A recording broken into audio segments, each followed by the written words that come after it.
The idea was that we would make sure that all the different sectors take into account biodiversity when they make their decisions on how to develop. The way it's being worked out is quite different, because once it's in a text and countries start discussing about it, then you see that all the influences of these sectors, the industrial and financial interests, they all step into it and they want their issues there instead of the other way around. So just to give you a quick example, first on agriculture, we can see that we are very much aware that it's agroecology which is the one which really would mainstream biodiversity, which takes into account biodiversity in its way of development.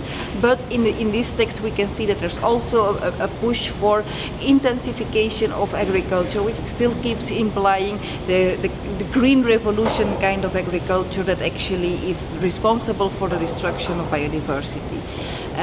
Another sector which has had quite a bit of attention here in this venue over the days is tourism, where supposedly tourism can be very clean because the tourist comes, he nicely looks to nature and goes back home and nothing happened, and actually he leaves some money so the local economy can thrive on it. Now, that's the theory.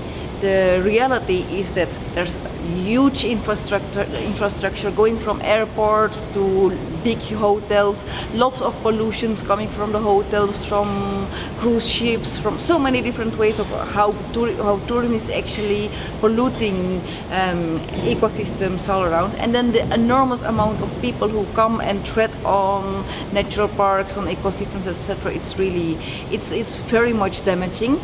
And unfortunately, it's not only damaging for nature, but also in many cases for indigenous peoples.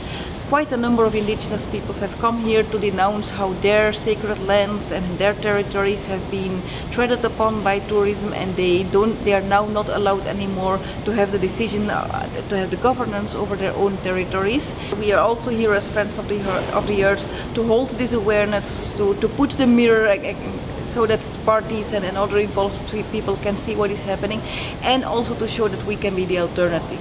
In all of our groups, from the ground on, from the territories on, we work exactly in the opposite, in making sure that biodiversity is there, that ecosystems are protected, in the ways how we work with the solution, with the agroecology, with the community forest management. We are really the ones who are holding biodiversity in account in the ways of developing alternative economies.